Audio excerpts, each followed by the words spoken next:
Welcome, everyone, to our next episode of Aligned and Thriving, which is the place where you can learn from experts and people like you about how to find work-life balance through living a life of purpose and aligned with your values.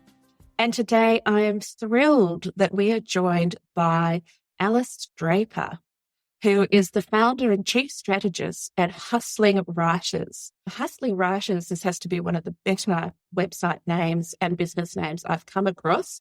And we're going to find out all about what that means when we speak to Alice. Hello, Alice. How are you today?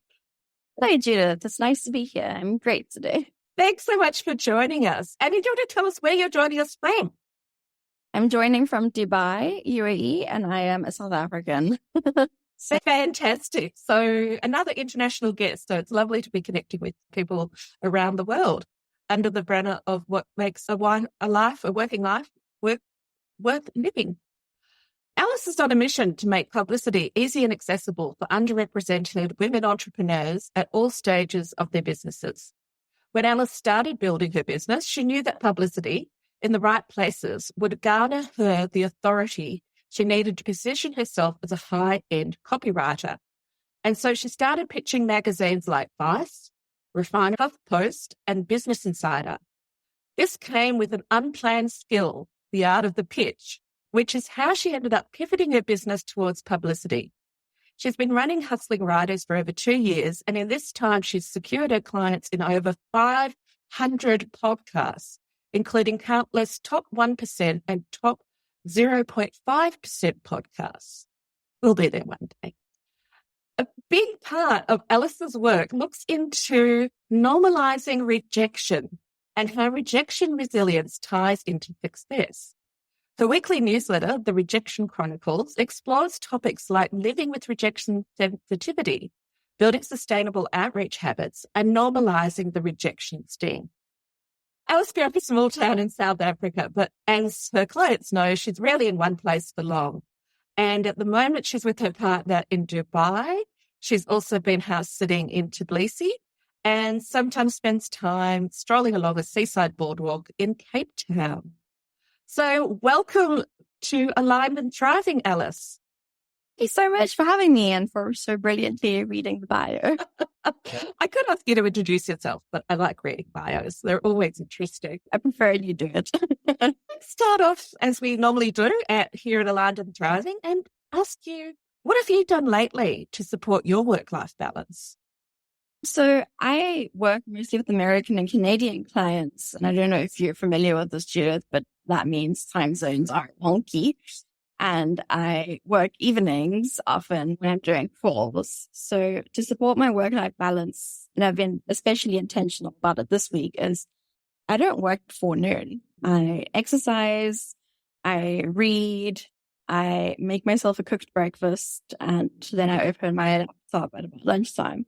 And that is really important for me to not feel totally zonked out by the evening if I'm having an evening call with clients, and because I've been at it all day, so it's actually like I have to have that time. And sometimes I have evenings off. Sometimes I get all my work done and I have no meeting scheduled for that evening. And so I also sit in front of the TV and I have that sense of accomplishment that all my exercise and other things were done in the morning. Right. But yeah, I think that's one of them. Another is I limit the number of meetings I take in a week. Yeah. I'm hugely introverted. I'm introverted in the sense that I do my best work when I have enough time alone. Being able to sort of space that out and ensure that there's enough creative days where I'm not talking to people allows me to do my best work and also feel more balanced in the way that I'm approaching things. Yeah. I also limit my number of coaching calls. I try not to do more than 2, but sometimes, 3 is probably more likely. If it gets up to 4 and if it tips over 4, I'm not much use by the end of that and I'm completely exhausted. And I had a woman speak to me yesterday who's actually talking about outreach and how to approach outreach. And she says, what you want to do is you want to get your calendar booked up. So you've got a day of calls, about 9 or 10. You can knock that over in a day. And I'm just sitting there going, oh. Okay. She was from America. A lovely woman. And I'm like, 9 or 10 calls in a day. I don't know what I would be like in the evening. It would not be pushy. Just yeah. Yeah, it's remarkable how people do that. I had a very strange last week Monday. So Monday is usually my meeting day. But last week Monday, because of a bunch of things, I had about 7 calls stretched across the day, and none of them were back to back, which helped. It was always like a 30-minute. But I was just like a zombie the next day. And I was like, how did I do that? How did I talk to so many people in a day? Exactly. It was like you go to a conference or something like that, and you are just talking to people all day long, and then it's like, you're going to be at the dinner tonight, and you're like, yeah, I guess so. Can I just go away for a little bit and just decompress? I'm just going to go get in the pool or something where no one will talk to me. Yeah, so yes. I also love that you start your day when you need to start your day. I do an exercise with my clients, my career coaching clients, about how create your ideal working day. And it starts with the time you wake up and what you do before work, and then note what time you start work, because it's not the same for everybody. And for some people, this may not be your ideal working day, but it might just be, for some people actually, starting at midday may work really well for them, for their energy levels, etc., or how they organise their life, etc. So try and avoid things like lunch break and make it more like your middle of the day. They can try and be very neutral about times, so people can have that freedom to say, I start work at 4, and you go, good on you, mate. That's excellent. And it is. But if somebody says, I'd really like to start my working day about 12 and have all that other stuff done so I can just fall into bed at the end of the day, perfect. Yeah. You know, there's, I don't know if you're familiar with Adam Grant. Yeah. So he shared an infographic on his Instagram. I think someone else created it, but it was a visual representation of when successful people, what their schedule, their daily schedule was like. So when they woke up, when they slept, when they exercised, when they did creative work, when they did admin work. And it was just fascinating because it was completely all over the place. There was no trend, no consistency. Like all of them had a different schedule. Some of them slept 4 hours in the middle of the night and then had a 4-hour nap in the afternoon. And some of them started their days at 6 a.m. and some of them started their days at 12 o'clock. And it was, so basically he was saying, like, there is no rule. 5 a.m. not necessarily going to work for everyone. No. Yeah. Yeah. Oh, it's great. I'll try and find that and share that with everyone. Yeah. I like that I was a bit worried that he might have had the perfect schedule, but I doubt he would. So they're fantastic habits that you've got, leaning into what your working life offers you in terms of flexibility of schedule, but also and having the freedom and giving yourself permission not to start work at 8. You can start when you need to. I'd like to sort of ask now if we can go back a bit to where it all started and talk a little bit about what you learned as a child about work or in your early years of working, and how is that different to what you are doing now?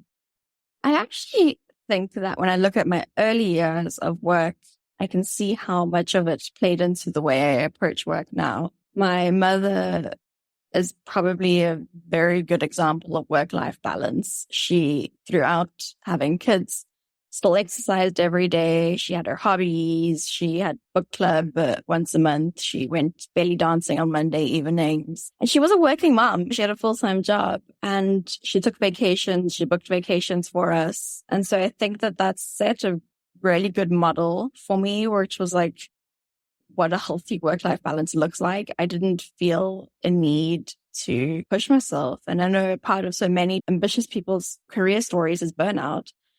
And touch wood, that's not part of my story. But with the way I approach things, I don't foresee it being a part of my story because I'm like, I need a vacation. It's been 6 months and I haven't taken a vacation, and it's time for me to take a vacation. And not everyone has that ingrained in them. And I really do think that that's because of the model that my mother set for me. So in terms of like the way I worked, I grew up in a house full of books and I was read to, and as a small child, and then I read the books myself from like the age of 6 onwards. But that's as far as I remember my parents kind of really pushing me to work, was just reading books. They were pretty hands-off in other regards. They never really checked that I did my homework. So I often didn't do my homework and pretended to do it. And it worked out fine, but it very much made my work feel like it was mine. When I did, I think when I was like 14 or 15, I started really caring about school and getting ambitious and being like, I want to be top performing students and various things. And it never felt like it was because of my parents, because they really didn't seem to care too much, and not in a bad way. I think they were okay because I was doing well enough. Like my grades were fine, my brother's grades were fine. And so they didn't feel the need to sort of micromanage or helicopter. There was one subject I was not great at, which is a South African language called Afrikaans. So that was the only one that they'd check in on. They'd be like, have you done your homework? Like, do you need to go see a tutor or something? But for every other subject, they weren't bothered. Yeah. So when I think back to that, I kind of think that kind of hands-offness made it always feel like my ambition is something I own, and it's not something that's being pushed down my throat or influenced by my parents because this is what they expect of me. That's fantastic. A wonderful way to start your learning, by reading and having that as a value that your parents obviously. So an interest in education and wanting you to be, to reading in itself is such a growth opportunity, but also to have the freedom to make your own choices, it sounded like, about how hard you work too. But there was something that made you pick up the pace for yourself. Do you know where that might come from as you thought about it, or why that sort of interest in achieving sort of ambition did kick in? I think it's because I always wanted to be a writer. So the reading was there. And of course, if you're reading a lot of books and that's your favorite thing to do, it's like, well, I want to write these. I want to write one day. I want to. I started writing very young. My degrees that read out in class, and I also knew, because I had this drive to write, and I also had this drive to bring about social impact. I always remember having that, and maybe that was modeled by the people around me and seeing that they were doing good work in the world. But I knew from a very young age that writers don't make money. I heard that over and over again. You really struggle to be a writer. And so I had that, one, I want to be a writer, and two, I want to be able to support myself. As a child, if you look back at my diary entries as a child, I kind of had this future envisioned for me that I was going to be this poor, struggling writer who couldn't make ends meet. And I think because I was so focused on these things that I noticed opportunities in a way that not everyone does.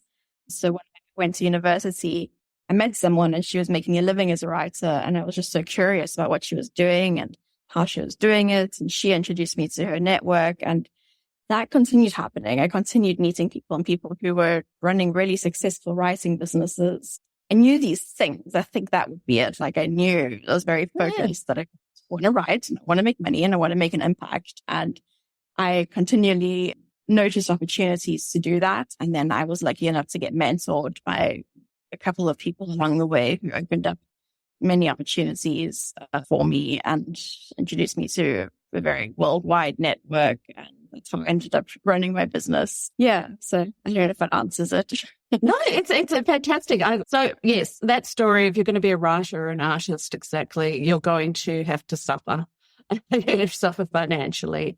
There's not going to be any money. That's very much a rhetoric we live by. So for you to have that interrupted is at a young age is great, and to be mentored by people who were living a different reality, I think also shows a change. And it's very clear that you were looking to do something that had the creativity, the purpose, and also things you were passionate about.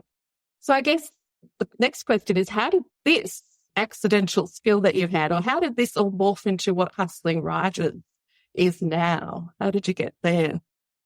Yeah. So at the start of my career, I probably was your quote unquote struggling writer. I was trying to make it as a freelance journalist, and I continually pitched myself, and I took on whatever writing gigs came my way. And I'd say that's also part of it, because I so badly wanted to write, I just wrote. And if you wanted me to be writing about vacuum sealers, I was writing about vacuum sealers.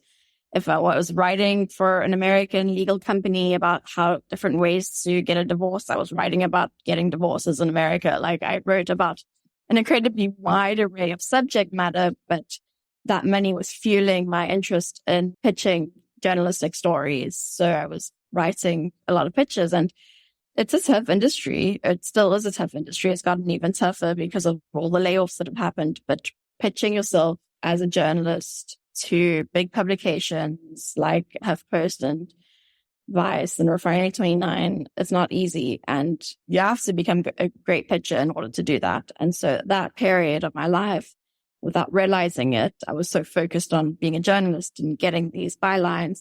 I was also learning how to be an excellent pitcher and how to distill ideas into a very short format that's very captivating and meets the requirements of the editors, what the editor's looking for publication. So one of my mentors asked me, she was running an agency at the time, and she asked me if I could help her pitch her clients to podcasts and publications. And this was at the same time that I was pitching myself. And I said, I've never done this before. And she said, oh, I'm sure it's quite similar to what you're already doing. And I think you have the most expertise out of everyone I know because of the fact that you're already pitching yourself to these places. So I said, okay, I'm going to try it out. And I did try it out, and it went really well. And the clients were very happy. And that mentor ended up actually closing her business because she decided to pursue some other things career-wise. But she referred clients out to me. And that's how I got my first referrals and sort of opened up this niche in the markets where I was like, entrepreneurs want to pitch themselves, but they don't know how to pitch themselves. And that's where I fit in, is I'm going to do the pitching for them or teach them how to pitch themselves. And that's how I ended up here. This all sounds fantastic. It's like if people know about you, they could avoid some very expensive or at least time-consuming mistakes of trying to do this by themselves and just not making it work because you just don't know. You don't know what you don't know. And so until somebody tells you that there's a formula or there's ways of researching the pitch, etc., you do spend a lot of time just sort of wandering in the wilderness. So, yeah, it's great. It's fascinating when you're putting yourself out there and you're just not getting anything back. You kind of start questioning everything when often it's rooted in the fact that this isn't a good pitch strategy behind your outreach. Yeah. So should we dive into that a bit more about how you came up with this concept of resilience or rejection resilience? I guess I'm really interested to have had Alice on the show as one, she's fascinating life, but also how she's framed this as a question of gender, a feminist question. So in terms of that value set, do you want to tell us a little bit more about what you mean by rejection resilience? Let's take a quick break. Don't miss a single episode. So subscribe to Aligned and Thriving now to unlock a world of inspiration and practical strategies. And if you have subscribed, why not check out our IG account or join our community to navigate your own way to a happier and healthier working life.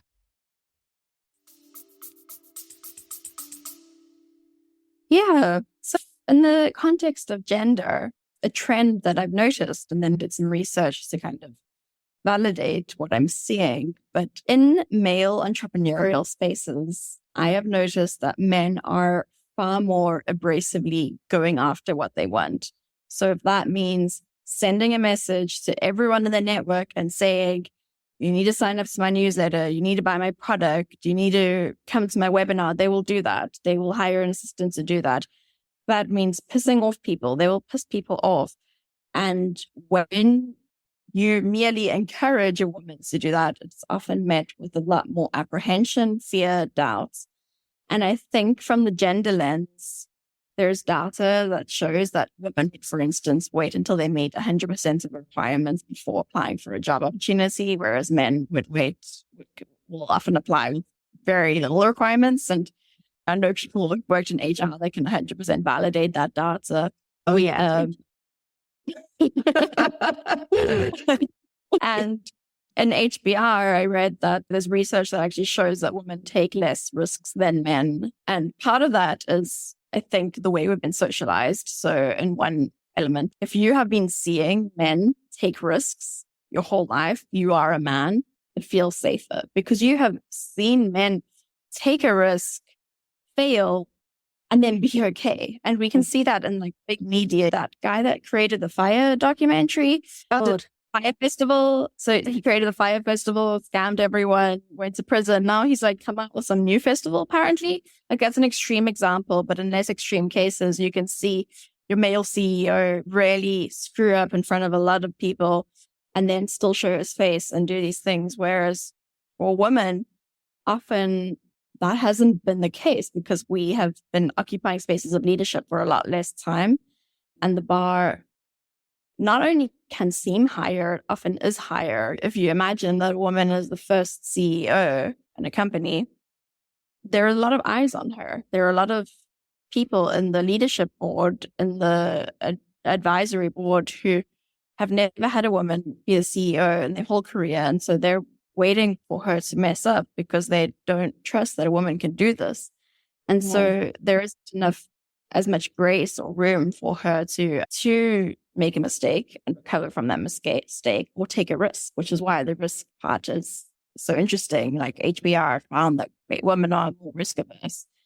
And part of that is so that women get less support for taking risks. Like there's a societally kind of perceived idea that because women take less risks, we're not going to support you because we don't trust that you can take these risks and end up with something great. So when it comes to rejection, I think rejection feels like a risk. Putting yourself out there, outreach feels like a risk. And for all these reasons that I just discussed, that process of putting ourselves out there feels a lot scarier for women because, of course, it gets more intersectional. It's easier for me as a white woman than it would be for a Black woman in South Africa or anywhere else in the world. But there's a lot of risk perceived. And so what I really encourage with outreach is that there isn't risk in the same way as there is if you're the CEO and you are proposing spending half the budget on this new program and then it fails. And now there's like the investment board all staring at you. Pitching yourself doesn't hold that risk. The worst that can happen is you're rejected. And even if you are rejected, the person rejecting you will probably not remember who you are or remember that pitch you sent them. Like bad pitches are very unmemorable. Like from my experience of being on the receiving end of pitches, I don't remember, unless it's offensive, unless you're like said something that offended me, then maybe I'd take a note of it. But if it's just a badly written pitch, I'm not going to remember it. So it's not hurting your reputation. It's a great way of building that risk-taking muscle, which I think is so important for success. And it is a muscle. I can talk about my own story with rejection, but it's something a muscle that I've built, like doing reps in the gym. It becomes easier over time, which I think can play out in lots of ways of our lives where taking other risks become easier. And risk-taking is very important for living a life that is successful in our own terms, I think. Oh, okay. I think that point about no one remembers a bad pitch, that's just an eye-opener for me. My inbox, my LinkedIn box in particular, is full of pitches from people wanting to connect, wanting to sell me something, wanting to mate, etc. And 99% of them go in the bin because they're just boring, they're spammy, they're not connecting to me on anything. And the few that get through have normally been fantastic connections. But you're right, I don't remember any of those people I've thrown in the bin. I don't remember any of them. You probably wouldn't remember. No, I'm just trying to think of any of them were particularly offensive, and I don't know if they are. I don't know if you found this on LinkedIn, but there is a little bit of masculine showboating and hitting on women on LinkedIn, which is a bit offensive, but they go quickly in the bin and get reported. But yeah, so they're probably the ones, but I don't remember the person or the bot's name that said this stuff. So yeah, that is eye-opening. So building up your rejection muscle, how did you start doing that? What's the beginner's 101? So I first started pitching myself quite a few years ago when I was still in university. And obviously one of the first things you face when you're pitching yourself as a journalist was rejection. And that was something that made me doubtful. Normal responses you get to rejection. I was doubtful and insecure and started questioning whether I could write and whether my ideas all sucked and what I should be doing. And I got added to a Facebook group by someone in my network, and it was an exclusively women's only writing Facebook group that was focused on rejection. And people were setting rejection challenges. And so the kind of overall challenge on the Facebook group was to get 100 rejections in the year. And they created a spreadsheet that like a template that you could copy and paste. And I was like, this is fascinating because it's like, it's a game now. I'm not so derailed. I'm not putting all that emotional energy into getting an acceptance. I'm now putting effort into getting rejections. That's a pivotal change in strategy that changed my life for the better. You know, it sounds so antithetical. So that part of that, and then also the community of the group. I was young, insecure, not sure if I had it, but there were veteran journalists there who had regularly written for the New York Times, coming on and celebrating their rejection from the New Yorker or the Paris Review, or being like, oh, yay, I just got a rejection from the Huffington Post. And I was like, I was so upset about my rejection from the Huffington Post, but here's a journalist with 40 years on me, and she's written like 2 best-selling books, and she's celebrating a rejection from the Huffington Post. Like, who am I to be upset that I got rejected from the Huffington Post, you know? Yeah. And it was also this kind of like celebration of an editor taking the time to reject you, because that is a door left ajar. If an editor is writing to you with a rejection, that means that your pitch was interesting enough for them to get around to responding to you. So I think that was a huge kind of breakthrough. And then really seeing that once I did that, that's when my acceptance started kicking off. That's when I started making breakthroughs. And I actually remember sharing the strategy when I first started it with my brother. And he was like, that makes no sense. Like, you could just send really bad pitches. Like, and why would you do that? And it still worked. And I'd say that it worked because probably the biggest block for me and for so many writers is actually getting the pitches out there. And there's also science that shows, all the studies that show that practice is better than trying to do something perfectly. So getting your reps in is so much better than sending a couple of really brilliant pitches. It's better to send 100 mediocre pitches. You will be a better pitcher by the end. When the price is so many things. So in Atomic Habits, James Clear uses a study of photography students where one group took as many photos as possible, and they didn't have to worry about standard or anything. Like, they just were to submit many, many photos. And the other group was to spend like their 3 months or whatever it was trying to get the perfect photo and submitting that perfect photo.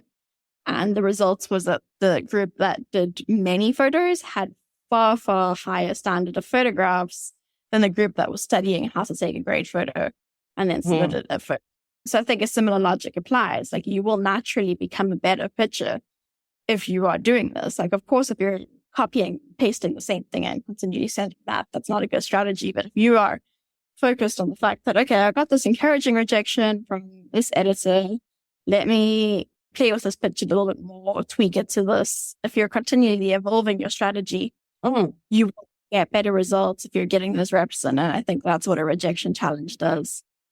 Oh, it's fantastic. It totally flips the whole mindset you have about rejection and taking it away from the personal, taking it away from it was a rejection of you. It was a rejection of the concept. It was a rejection of whatever it was. And if you're pitching many concepts, you're not going to have that attachment to them as well.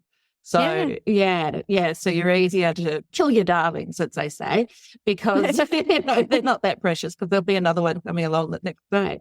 So, I totally support this. And although it's even how many years I've been in my business, it's still a fresh thing for me to go, it's numbers. You just got to go out there and get only 2 or 3% of people are willing to buy your product or take your idea. So you've just got to make sure you get all the other ones as well. So you can get that 2 or 3 that are actually going to say yes. Yeah. And they will. There are some people who will say yes. Yeah, but not everyone. And if you can get clear that it doesn't matter that if it's not everyone, you just need that 1 or 2, as long as you keep going. Yeah. It's easy to get stuck in our own thought loop, even if we were gamifying it. Gamifying it helped me a lot, but it's easy to kind of look at that and be like, man, I've got like 10 successive rejections here. Clearly, I suck. But having a community of people who maybe have similar goals to you and are doing similar things, bonding over the rejections you get can help. Because you just less lonely and you feel like it's not a you thing, it's an industry thing. It's part of putting yourself out there.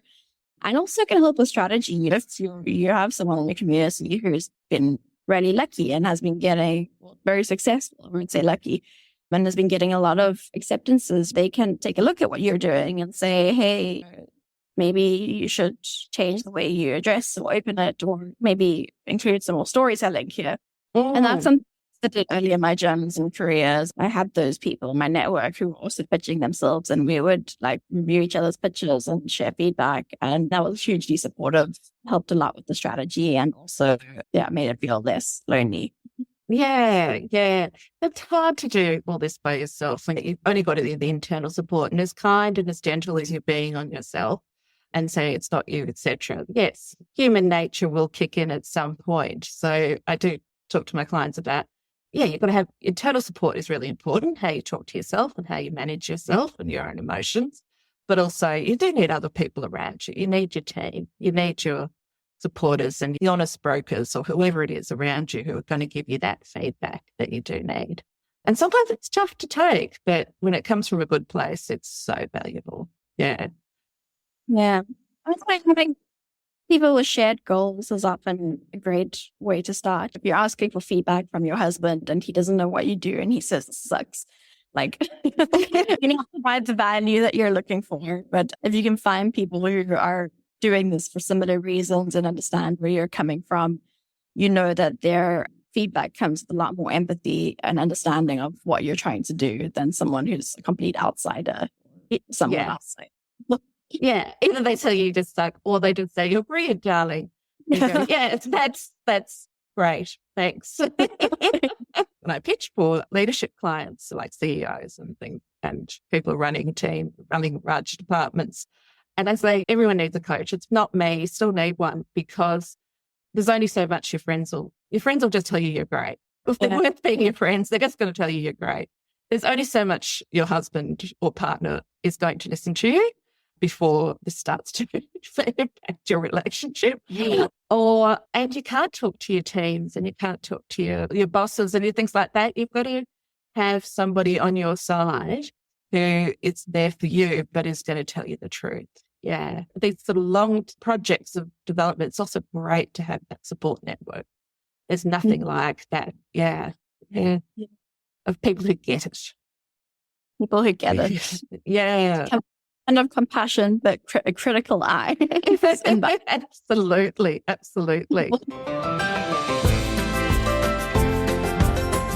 So you tell me this being a bit of a women's issue, like women are afraid to take risks. Women are not socialized to take risks in the same way that men are. Women don't see other women taking risks.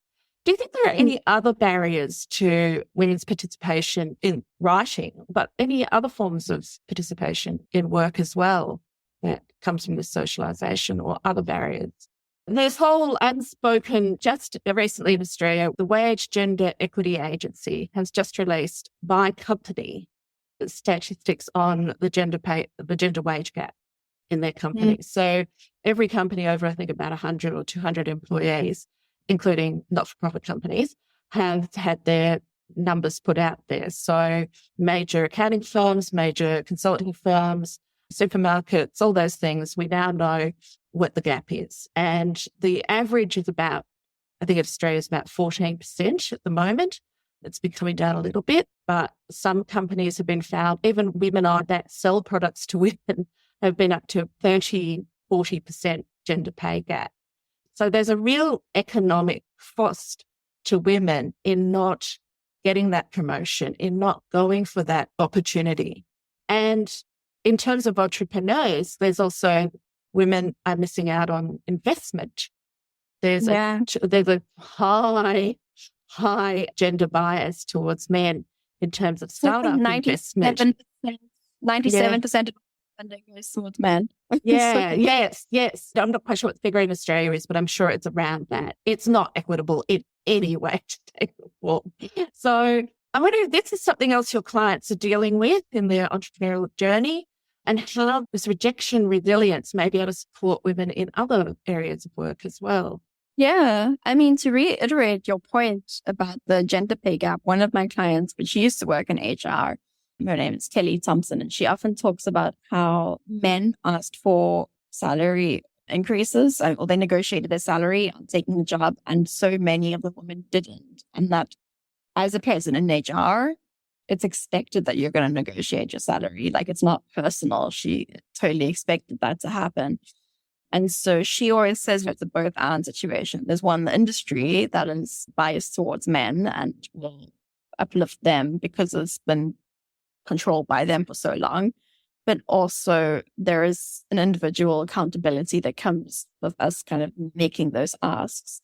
And so when I look at rejection resilience, I look at it as one of those micro things you can do to actually increase that muscle to make those asks. So yeah, pitching yourself is not a big ask. It's not a big thing that you're doing, but seeing that go well is a rep, and it builds this muscle that makes it a little bit easier to be like, what, I'm going to go pitch a VC founder for my company. And when that VC founder flat out rejects me, I have more to fall back on because I've seen how rejections are not the end of the world. Actually, normalising them helped me achieve what I've now achieved and do what I'm busy doing.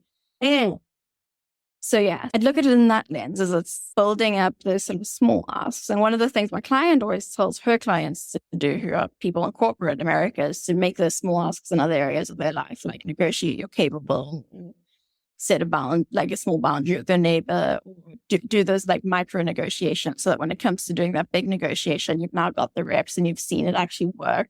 And other areas that it becomes a bit easier. And I look at kind of what I try and encourage people to do, which is to push themselves and normalize those rejections in a similar way. It becomes a lot easier to make those big asks in other areas of their life. Okay, testing something, there's going to be rejections. And what do we take on from that data? Similarly with my clients, like I say, do safe, modest steps when you're trying to change a habit. So as you say, pitching yourself is safe. So do that. It's safe, it's modest, it doesn't take much time, et cetera, et cetera. Don't put everything on the line and see what happens. Just see what happens. And you might get a yes. Yeah, great, fabulous. What did you learn? If you're going to know, great, fabulous. What did you learn? It's just about collecting data on you do something, something else happened. Okay, so you tried that thing, but you haven't tried before. What happened? Okay, let's do it again, or let's change a bit of it. So you start, as you say, practicing. But, and I love this way of framing pitching as a very low risk activity. It is quite small ask. Yeah, and framing it, practicing. If you take just the context of podcasts, for example, like me pitching myself to podcasts, which is how I ended up here with you, Judith. Absolutely. I said yes. You can pick up interesting data from doing that, because let's say you have a couple of different pitches that you're using. You might notice the same ideas getting picked up and the others aren't, which is now like, oh, okay, this is resonating with people. And the other stuff I'm talking about is not resonating with people.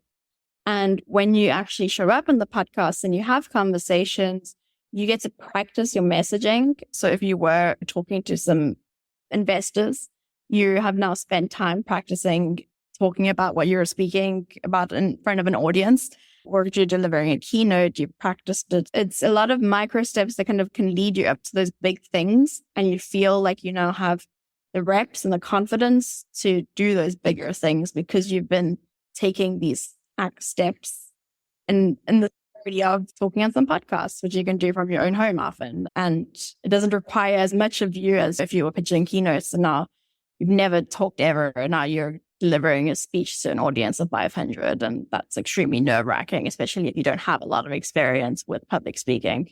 Yeah. Yes, exactly. So again, start small. And the same when this podcast is pitching to people to come as guests. It's the same thing. It's like, we've got to get the numbers up. We've had great response so far, but it's mostly because of people who know me. But yeah, we want to go wider than that. And I have a wish list of guests and it's the same thing. Many of them will say no, but you're going to ask. If you don't ask, you don't get.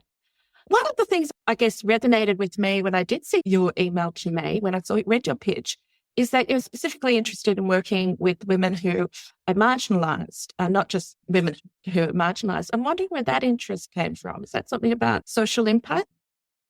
Yeah, I think all the things that I spoke about earlier in terms of noticing trends, but I'm looking at working with marginalized people. So if it's a man who is running a business from Nigeria and he can't access financial services and he's never seen people like him showing up in the media, it's that too. I think it is also partly like I started this in South Africa when I went to journalism school. I was never told that I could write for international media. They were training us to go work at a newspaper in South Africa. And I knew that I did not want to work at a newspaper in South Africa because I knew that there was no career progression. Like they were all going to think journalists, they were miserable and earning peanuts. And that's not a career path that I saw for myself. And it was modeled for me from my mentor to be ambitious and to go for bigger fish than what I was trained to do. And so I think that that's really kind of where it comes into is I've seen that particularly marginalized people are the less likely people to put themselves out there. And I've seen this with my clients. I've seen more marginalized clients go, well, that's a stretch. Like, I don't want to pitch Essence or Fast Company, or I don't want to pitch that podcast. It's too big. And I'm like, but I trust your message. I trust your work. Like, I think it's going to work. Like, as a publicist, I can see potential. And they get an acceptance and they'd be like, oh my God, I've deceived them. And I'm like, no, like I told you, there's an interesting story here. There's interesting value you bring to the table, and that's what they want. So I think that that's where the work is most needed, is that the more marginalized you are, often the more kind of mental blocks there are to actually putting yourself out there because it hasn't been modeled as easily. Just as we spoke about how for men, it often seems easier for them to just aggressively jump in everyone's inbox and invite them to their events or whatever. I previously run a program for women with disability, women and non-binary people with disability.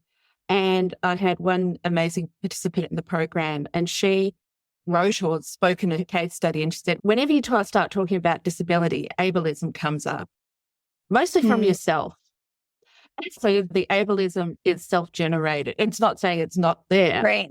but the internalized ableism is as much of a barrier as it can be in some people because of the way society works around the issue of disability and how it devalues people who are physically different. And I just love that idea of as soon as you start to talk about gender inequality, patriarchy comes up, misogyny comes up. It just comes up, and sometimes it's coming from yourself. So having somebody to support you and identify that and work with you to move past that and see that path more clearly than you can see it at this point, it's so important. Yeah. And to encourage, take those steps, put yourself out there. So I think it's both and. There's a society element, but it's also us putting ourselves out there in spite of that.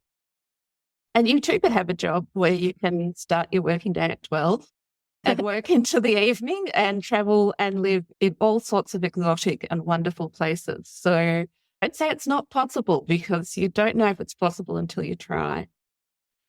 Okay, so Alice, we're coming up to the end, but I just want to know what's next for you? What's your future plan or dream or where you're heading to? It's a great question. I can say what's on my future plan for the medium term, but future plan for the long term, I don't know. It's a whole life ahead of me.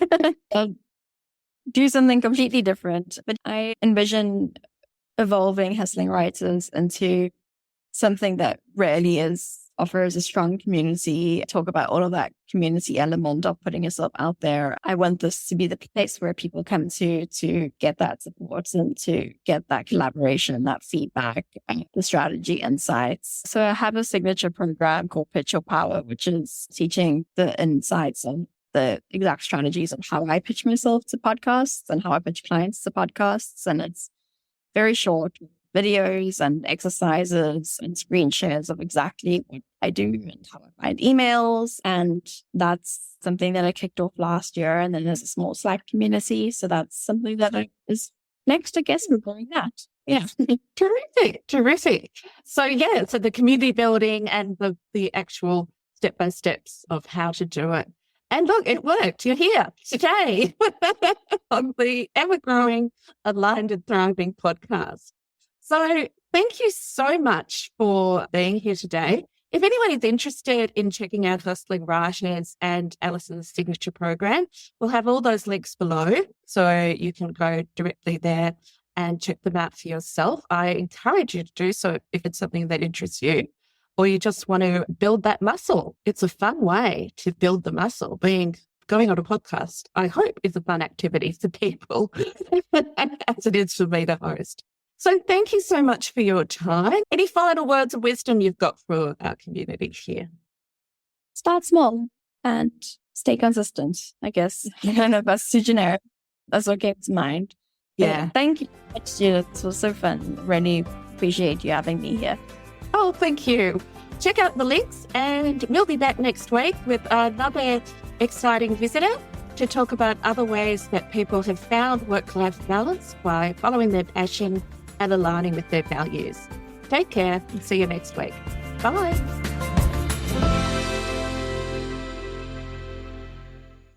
Don't miss a single episode, so subscribe to Aligned and Thriving now to unlock a world of inspiration and practical strategies. And if you have subscribed, why not check out our IG account or join our community to navigate your own way to a happier and healthier working life?